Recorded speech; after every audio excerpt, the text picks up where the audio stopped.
afternoon, everyone. Welcome to our second webinar. It's a coordinated webinar between TFO and the family office and Petiole Asset Management. As a background, Petiole Asset Management is the asset manager based in Zurich, office in New York and Hong Kong, and catering to institutions and investing mainly in private markets. And the family office is a well-established institution in the GCC, catering to over 200 families in the GCC. Today, I'm really thrilled to have David with us. David is a close friend. He's a mentor. He's a teacher to all of us. He covers the global market for us every week. Whenever we have a pipeline call every Monday morning, he gives us a really good rundown as to what is happening in global markets. He also contributes to a lot of the content on the global markets for the family office. David, so good to see you. So good to be with you, Naji. Welcome, everyone. We hope you're having a good start to the 2022 year. So what we thought we'll do is talk about principle of endowments and how this can relate to private wealth management. And David have had many times interaction with David Swenson, the late David Swenson. I have a picture of you too in an article that you published, David. And maybe you tell us a bit about your interaction with Swenson, which is considered to be the father of endowment style of investing. And then we're gonna relate it to the way private individuals can apply such a methodology of investing. Also, I would say we always have questions box. Please use it. Use this is your time. Use it to ask us any question you have. But David, let's start with your interaction with the late David Swenson. We began teaching together in 1981 at Yale College.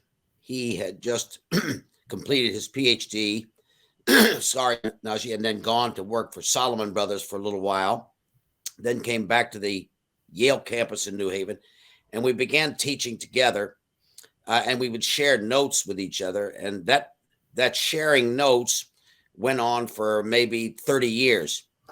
I found him very accessible, very friendly, really interested in people.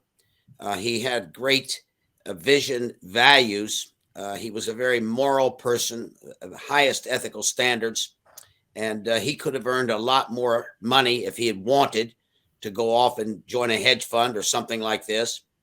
Let me just say, when he came to Yale, most of the university endowments, there was no endowment model, Naji.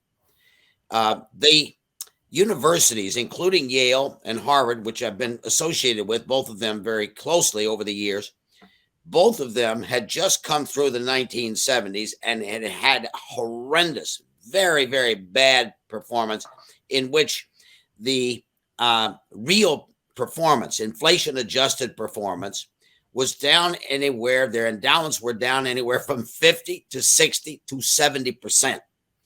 And they wanted to think about a new way of approaching investment management for institutions, for endowments particularly, and foundations.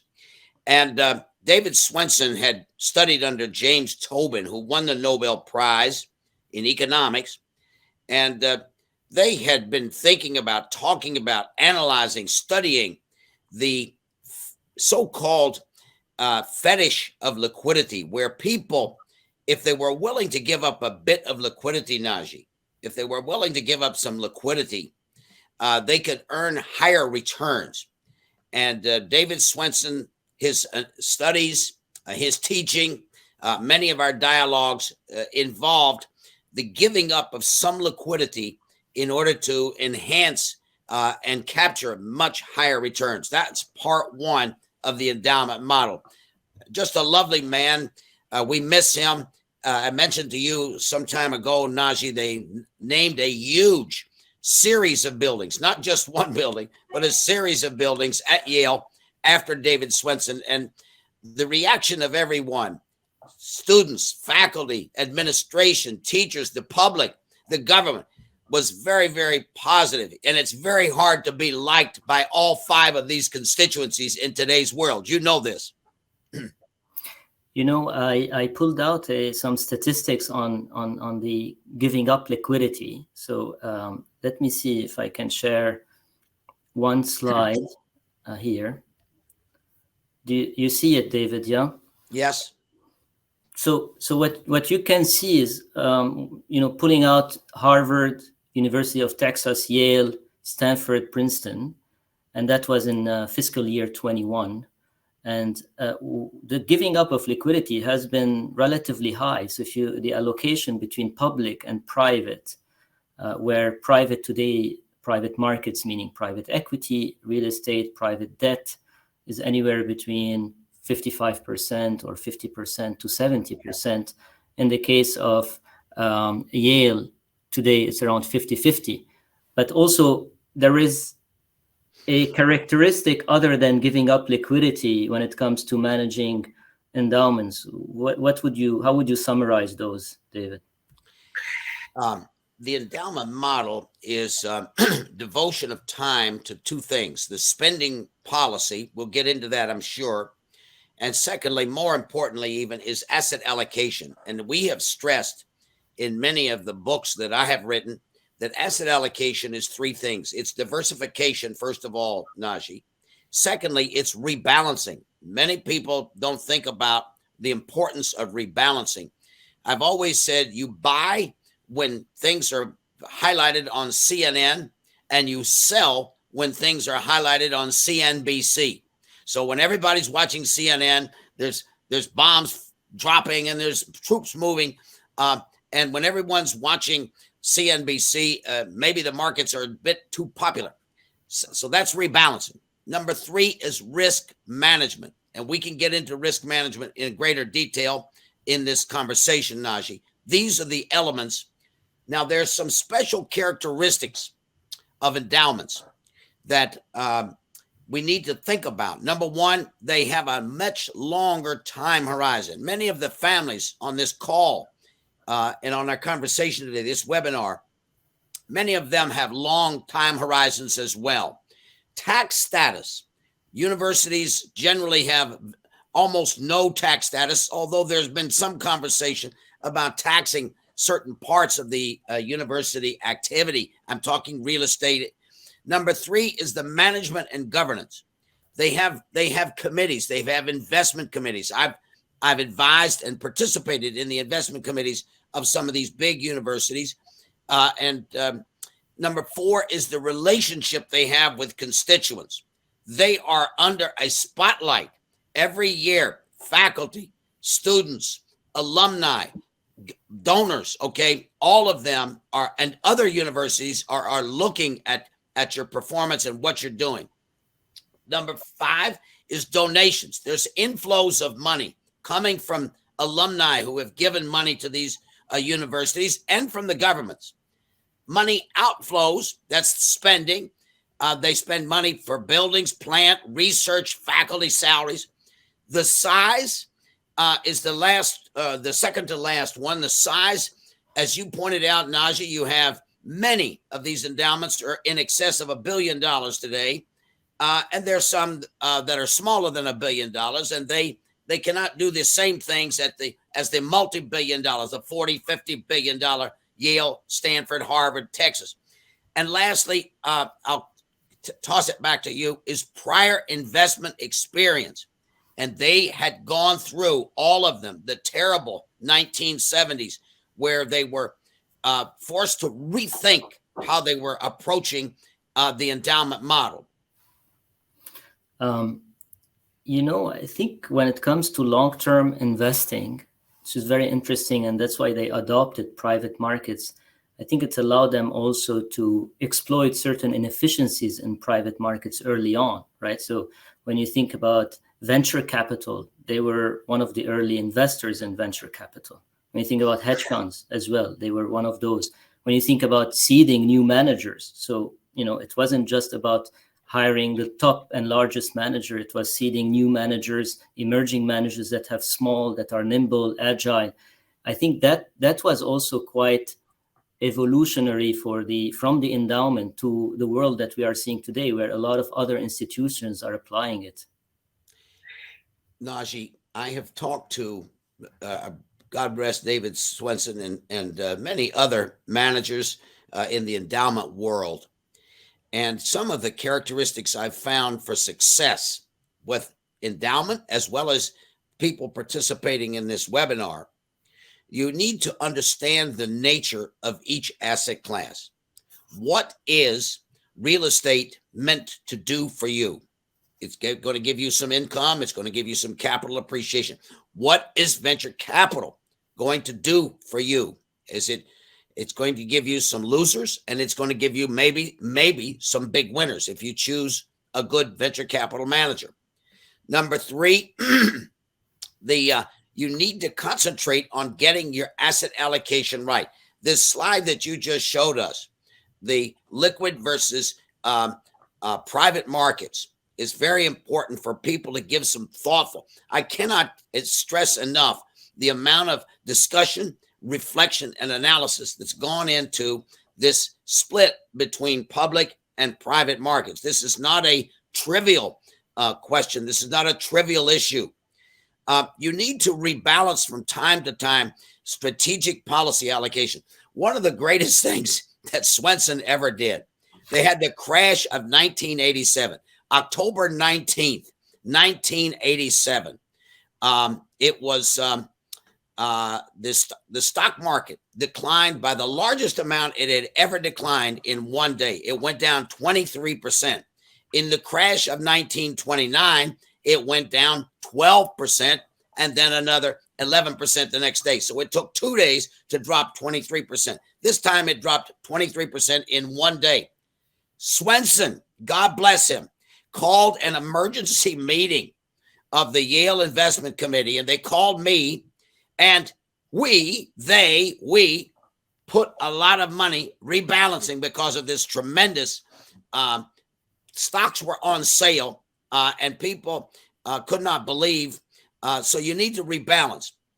You need to think about risk in a rigorous and a realistic fashion. We'll come back to risk, I'm sure, in this call, in this conversation. You need to think about monitoring your managers. If you're going to get with these illiquid managers, you need to select someone, either you or you're going to choose someone who's going to do this for you, who's going to monitor like a parent watching their child, not only in infancy, but as they grow through all the stages.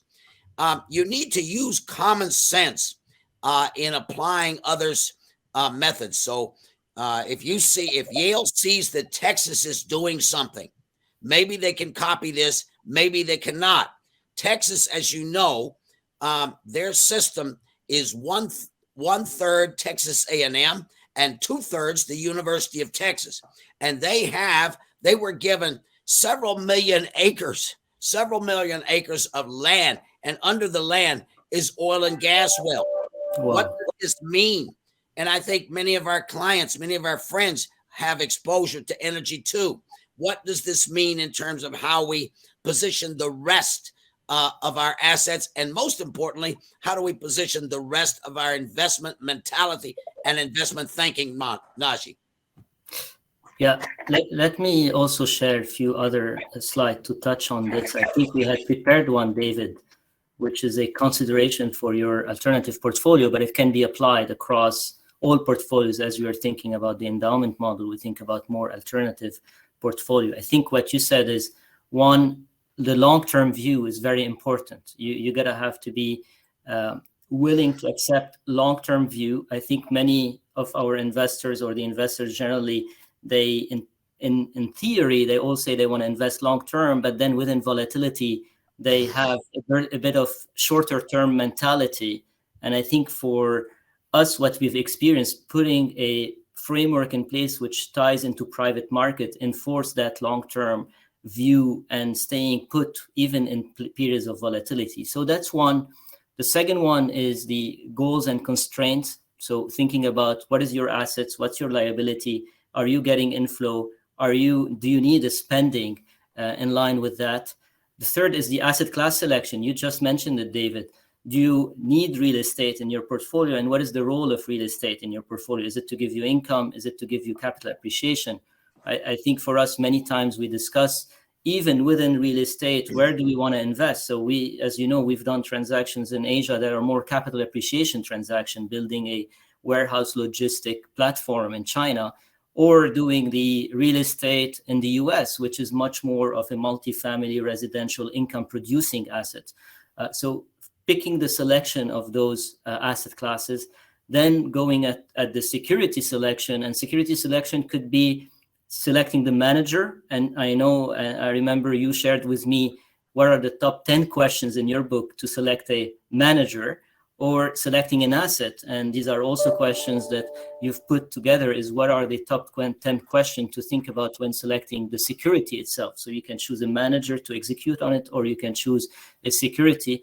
And the last thing is to have a framework in place for the monitoring and oversight. And in the case of the endowments you mentioned, they have an investment committee in place. They have that governance around the portfolio, which is quite important, and to review the positions, to review the managers you're working with, to review the performance, the valuation, and so on and so forth. So I think this is a nice framework that anyone can apply. But I would say my experience from working with various investors is that the private market, in a way, position you to be long-term, and therefore you benefit from the what we all call in our industry the free lunch, the power of compounding, and that's quite interesting. Do you agree, David? Naji, I think you've laid it out very well here, very clearly. I think there are some important distinctions between endowments and families and family offices that we have to think about, and we have to how do we get some of the benefits of the endowment model. How do we get this? Now, number one, there's resource constraints. Many families do not have a 25-person analysis unit. They do not have the quantitative power and tools that many of these endowments now have. So therefore, you need to perhaps think about having someone do this for you who does have these resources and access to these tools. Rebalancing frequency, you just mentioned, and costs. So one of the things that's good about some of the private markets, private equity, real estate, private real estate, venture capital, even private credit, is you're not tempted to go shifting around too frequently, because there's costs associated with that, tax costs, transaction costs, opportunity costs, psychological costs. The terms that the endowments can negotiate with their managers are often different than many families and family offices can obtain. However, if you have someone helping you who has experience in working with sponsors, in working with very, very high class alternative investment managers, venture capital, private equity, private real estate, then they can hopefully get for you more reasonable fee structure. The preserving influence over these asset managers. Look, we cannot influence them, but if we have access to people who can, many of the endowments can. Many of these guys will give special terms to get Yale, to get Harvard, to get Texas, to get Stanford. So we need to find a way to select sponsors who have this same cachet, okay? And there are some of these high-class, high-quality sponsors. And then that brings you to selecting and obtaining superior asset managers in the alternative space. This is where you and I have talked about this for years. The difference between at first quartile, top 25, or the bottom 75, the difference in many liquid markets is not that broad. Bonds, it's here. Stocks, it's here. Emerging markets, it's here. But then when you get into venture capital, private equity, private real estate, Naji, it can be as much as 25, 30% per year compounding.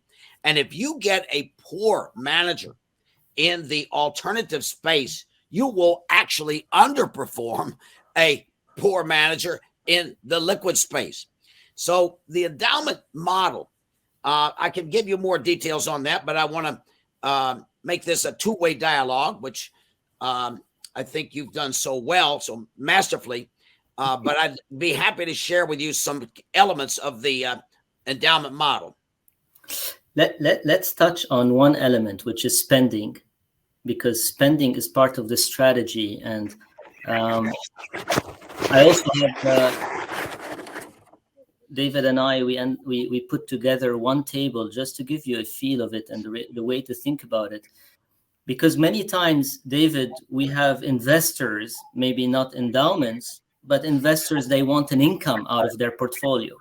And the analogy to that would be how endowments manage the spending rate that they give back. So that could be a good analogy for it.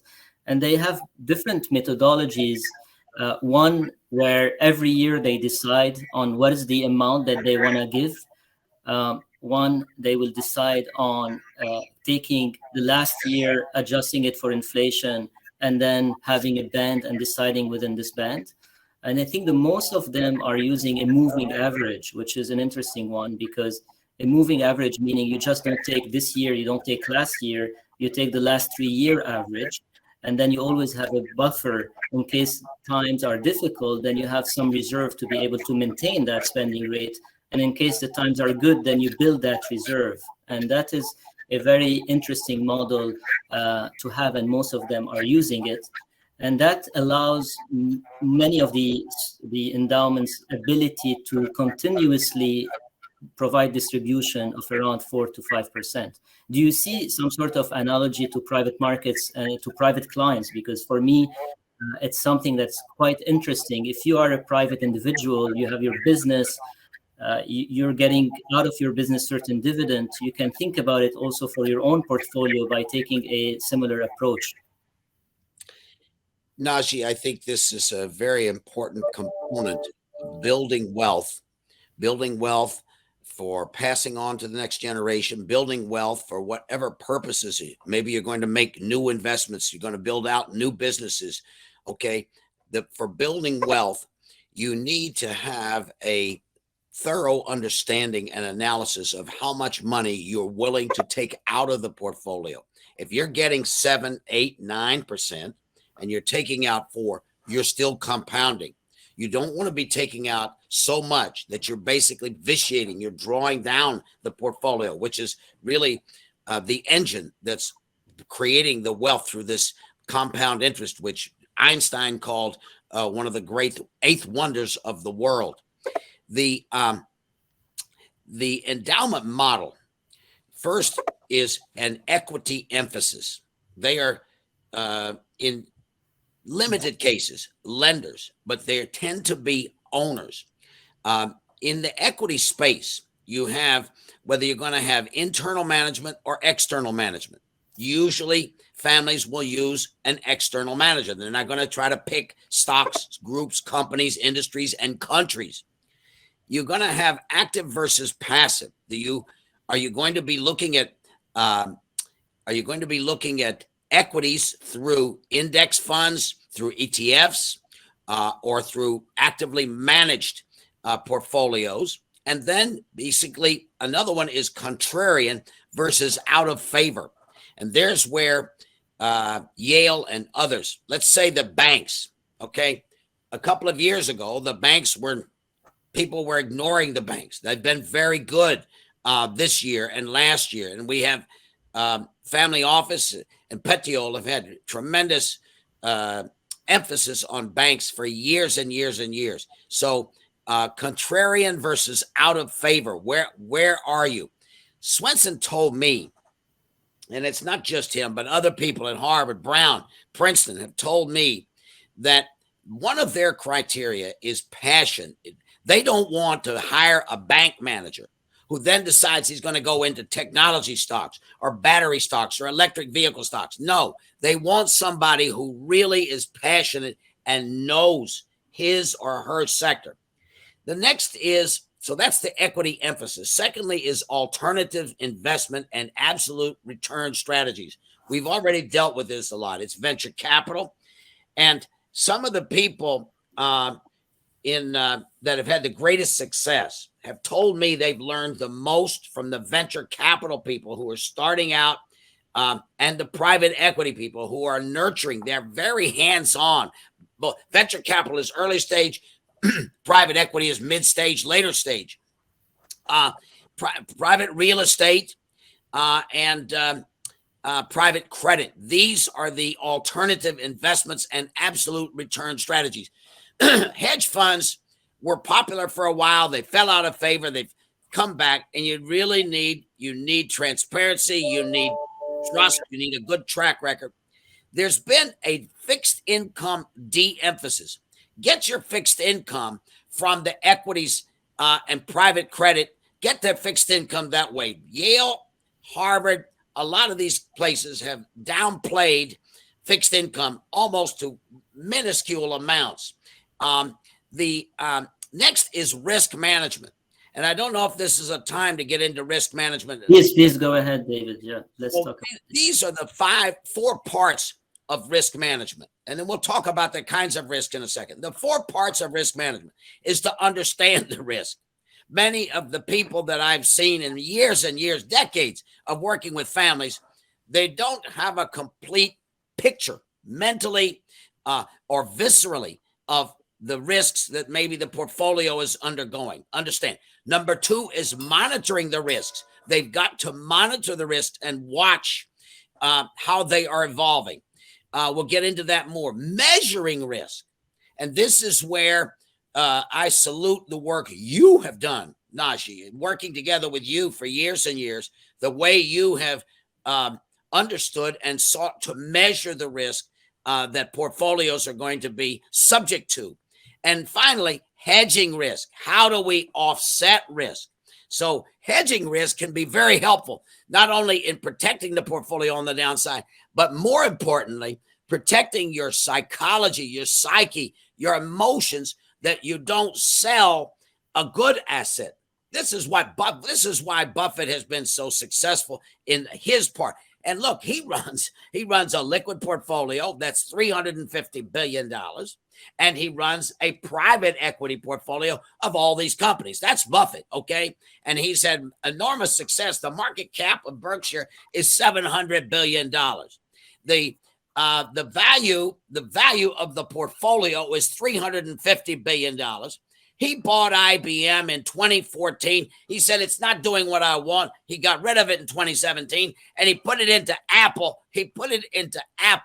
And listen, his Apple has gone up 5 times.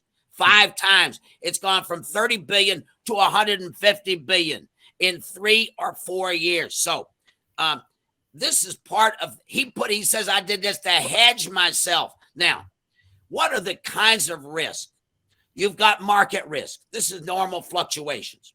You've got credit risk, which you have talked to me about for years and years. You've got liquidity risk.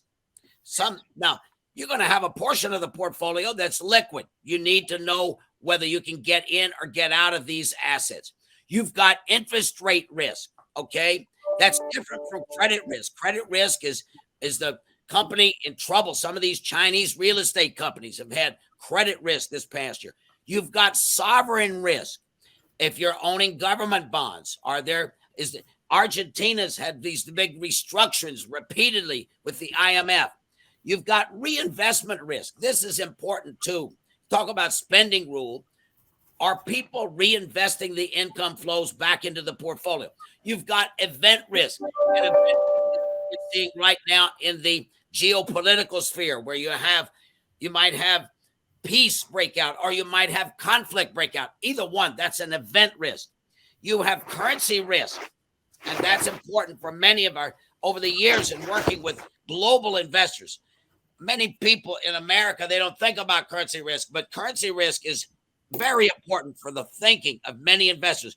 British pound, euro, yen, the Chinese renminbi. You've got legal risk. You've got systemic risk. You've got depository risk. Are you happy with where your assets are located? And you've got prepayment risk. And last not least, look at this.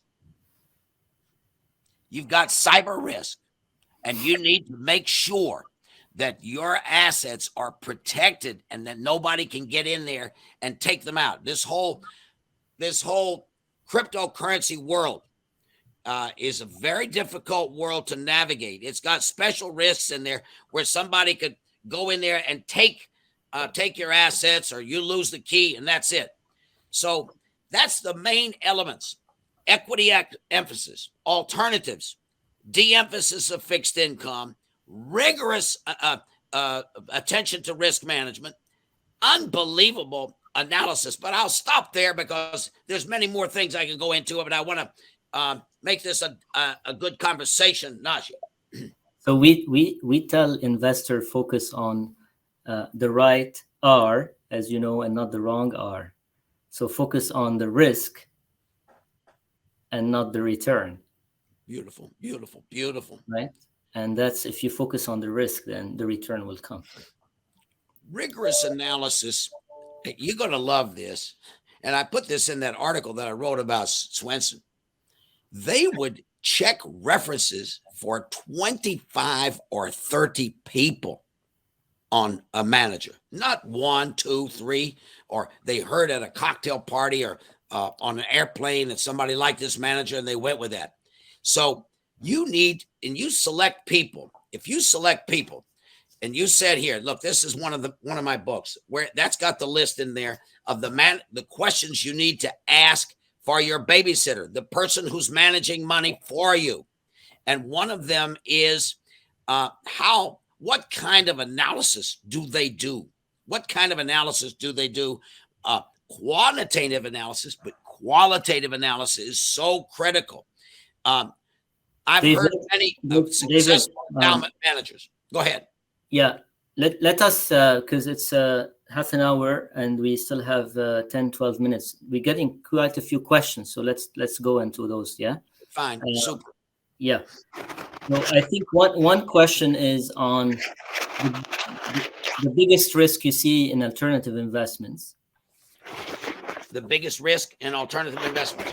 Yeah, and I believe it's meant by, private markets. When you think about private markets, what's the biggest risk there?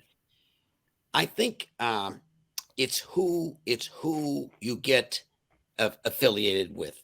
Your manager selection risk. We talked about the difference between a first quartile, third quartile manager.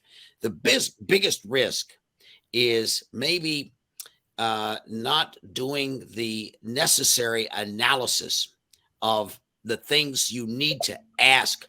And if you cannot do this, find someone who can do it for you, whom you trust. And that is, you want to find out about the philosophy and approach of this manager that you're going to put money with. You want to find out about their resource utilization. What are their special edge? What is their special tools? What's their secret sauce? What is it?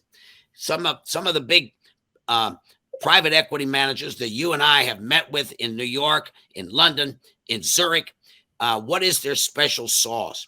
How do they use the tools that they have? And what tools have they created out of their special? Look, Naji, you make bread. Anybody can make bread, but you make bread in a certain way with diligence, with attention to detail. I can't believe the attention to detail. The risk management systems and the investment performance. These are some of the biggest mistakes that people do not pay attention to. I like to ask people, what's the biggest mistake that you have made? What are some of them, and what are the lessons you have learned? And if the person tells you they don't make any mistakes, I'm not sure. We all make mistakes. We have fallibility. Markets can be very deceptive. They can be very difficult to navigate.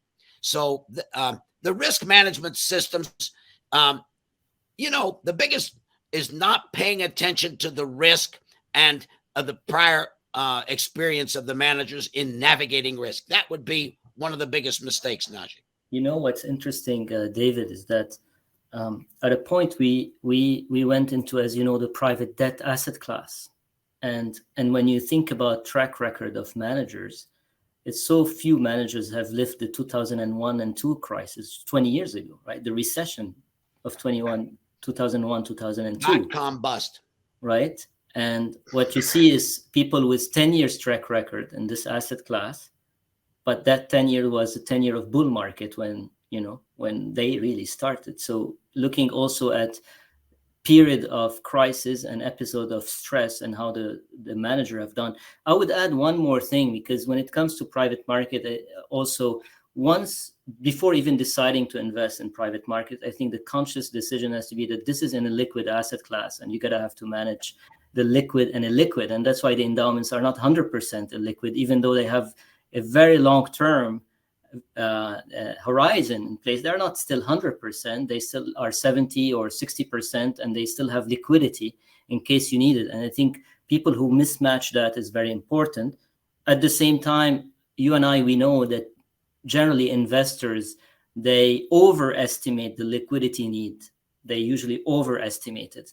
So they end up with a subpar returns, more in cash than needed, because that is a behavior of, which we usually help them with, is getting the right asset mix between liquid and illiquid. Let's go to other questions. And we're getting quite a lot on risk management here. So a bit more into the current situation.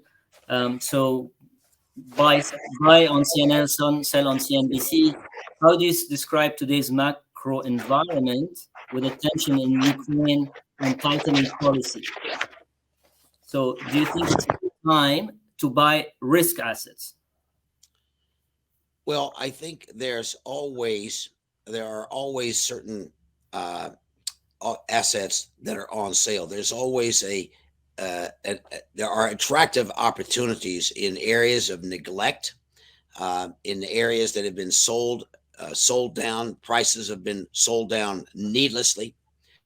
Right now, look, Chinese stocks, Chinese internet stocks, they have no friends all over the world. A 7-year-old child knows. Is this time to maybe be looking and analyzing what is the long-term outlook for China? Similarly, Europe was flat for maybe 10 years. Europe seems to maybe be getting its act together in many ways. Russia. If you bought Russian bonds, when they invaded Georgia, or when they took the Crimea, okay, both times the bonds sold way off. And but that's not for everyone. That is not for everyone. That's a very intense contrarian play. And you got to figure out, all of us, where do you see opportunity and risk that's within the envelope of what you can stomach? Okay, so I think opportunity. We've been talking, you and I, week after week. 1/3 value, 1/3 growth, and 1/3 defensive. And this applies to the liquid side as well as to the illiquid side. So where can you? We've had basically a somewhat tripartite balanced approach here in this kind of a market environment. Defensive sectors, and you've got many defensive investments that you've made over the years. You, Naji, for the family office and for Petiole, this is good real estate. This is these warehouses, okay, where you basically can see a future for the underlying asset. There are certain things that have gotten very, very, I would say they've dropped 30, 40, 50%. Can they go down more? I'm talking battery companies. I'm talking electric vehicle companies. Okay. I'm talking about artificial intelligence. All right. I'm talking about genomics. These are in the liquid markets, but also they apply to the venture capital and to the alternative space. So I think you need to be aware. One of the things on your brilliant chart a minute ago was these are in alternatives. You're basically setting up for a long-term marriage. This is not dating. This is getting married. And so therefore, you're going to have entry points.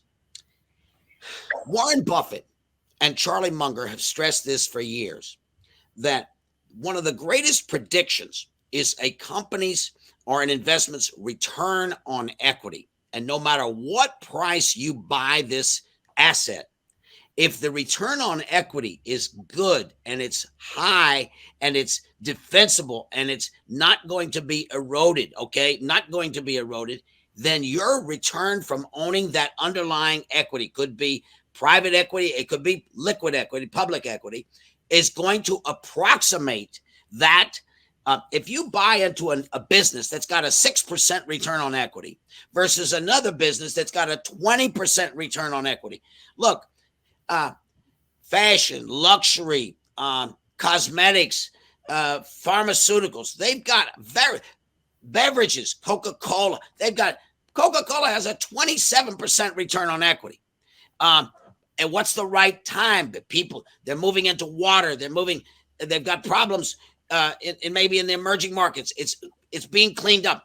So you want to look at an asset's return on equity. This is something you've stressed to me for years, Naji. You said private markets, when you buy into it, it's like a marriage. I have a picture for you so we can see if it's a good marriage or a bad one. So that is the private market portfolio, which we designed over the last 20 years, compared to a public market portfolio. And a public market, David, for us, it's more the traditional 40% fixed income, 60% equities. And private market is the equivalent of it. So instead of 60% public equities, we end up putting 60% private equity. And we get to see that a private market portfolio it has been a good marriage, because if you stick to it over the last 20 years, it would have doubled your assets over that time. This is one of the most compelling charts. And let me just say, you see that decline that took place during the great financial crisis of 2007, 2008 for both of these. And in some ways, some of my friends, Naji, that are good money managers in liquid markets, they got out. They got out the blue line at the bottom. It goes down in 2007, 2008, and they got out. And they missed the recovery in the blue line. But many of the private markets people, you're not tempted to get out. If you've chosen good managers and good investments, then you sit there and let things work themselves out. And look what happened. Look, you're up at, if I'm reading this correctly, by the time you're done, it looks like it's about, it's on this chart, it's maybe 750 to it's maybe, double. It's almost double, David. It's double the return. Double. And if you look at, you compound over 20 years, the volatility or the risk of that, it's half. So, when you think about it, yes, you are a liquid, but you're forcing to be invested even, and the rebalancing is being kind of put into action without you doing anything. And also you're compounding the returns without you doing anything. And that's, I think, is one of the, I agree, this is one of the most powerful, and we're looking at a 20-year history in that. Let's take a few more, and then we have to wrap it up. Again, it's a bit about market timing. So if an investor believes market will correct this year, does it make sense to wait before investing in private market as they would in public market? So that's the... Well, we have always been a fan of selecting, what is it, a quarter, a third, okay, not half and half, but maybe break it down into 4 pieces and begin a process. Psychologically, it's the way to go for many families who are not in the markets every day, whether it's private or liquid markets. You feed in some at these levels. If you caught it at the bottom, you feel like a genius. You wish you had done more, and you put in more as it goes up. If you did not, and it goes down more, you think also you're a genius, that you're going to buy more as it's come down. Last year, during 2 years ago now, it's almost 2 years till the pandemic. It's 2 years. 2020 was when things started to get crazy. And you look at companies, like Estee Lauder. Look, these are great companies. L'Oreal, okay. These companies have high return on equity, they have a great market position, they have great pricing power, and you're not going to catch the bottom, and you have to force yourself. It's almost like going into the swimming, getting in, get your feet wet, okay? So, and that forces you, in a way, is a commitment angle to this that forces you, Naji, to take a stance and to assume prudent risk. This is the key that I was taught for years and years by my conversations with endowment managers. You want to assume risk. You'll get paid for risk. This is what Tobin was saying, but it's got to be prudent risk, not imprudent risk. And also, I mean, unlike public market, when you decide to invest in private market, it takes time. Those businesses are private businesses, so usually it's not a 6 months kind of implementation. It could take you 2 years to get fully allocated to such an asset class. So getting started, but also the natural way of things is having it deployed over time. Okay, let's promise 3 more questions, 3 minutes. So 1 question, 1 minute, Dave. No. Yes, you can do it. I can't answer anything in 1 minute. No. Yes, you can do it. Okay. So we're deviating a bit, but of course you mentioned crypto. What's your allocation or what's your view on allocating a small portion of a family portfolio in crypto?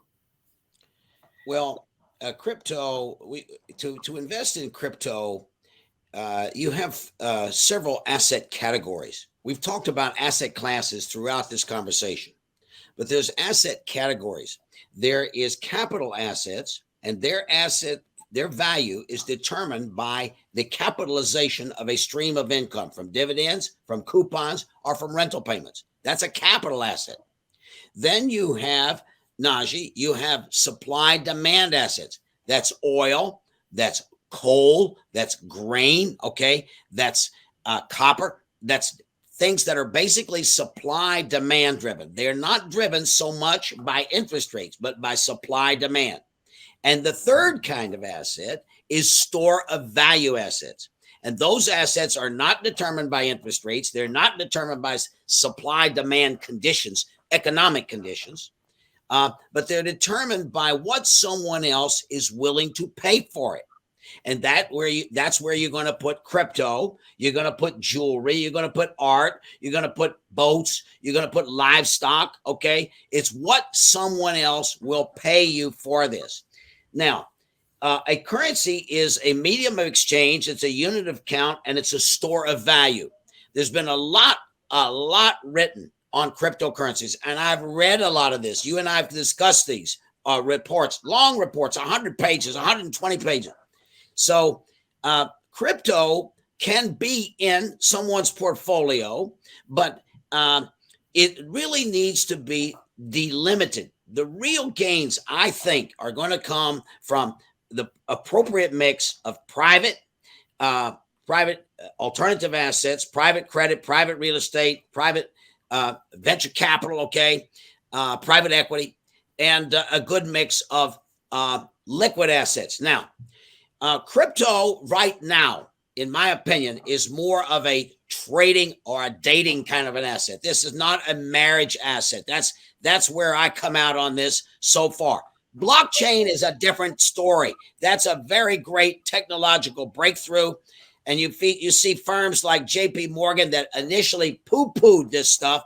They're setting up Fidelity, setting up units to respond to the conditions there. And I think we still don't know the final story there. These are very different than central bank digital currencies. That's a whole nother topic. And that you see certain countries are analyzing what to do about a central bank, there's positives and there's negatives. There's positives and negatives. It could be very difficult for the banking system because you're able to send money all over the place without without paying any fees. David, I just wanted to say I call these emotional assets. So crypto is part of the emotional asset. What someone else is willing to pay. Well said. It's a store of value assets. It's a painting. I told that we will do 3 questions, 3 minutes, but we can't. With you, it's always have to be 1 question, 3 minutes. So we have to wrap it up here, Dave. It was great to be with you, Naji. I look forward to being together in person. I wish everyone much success in investing and also in selecting managers to help you with your investing. That is so critical to have good sources of talented, experienced, transparent, and good quality of approach. This is the key. Thank you so much, David, and always inspiring and always generous with your time. We've got more questions coming, so I think we can go back to people who we didn't answer questions and come back to them individually. Thank you so much for attending our webinar. Nice to be with you, Naji. To Bye be now. continued, inshallah. Thank you. Bye-bye. Bye.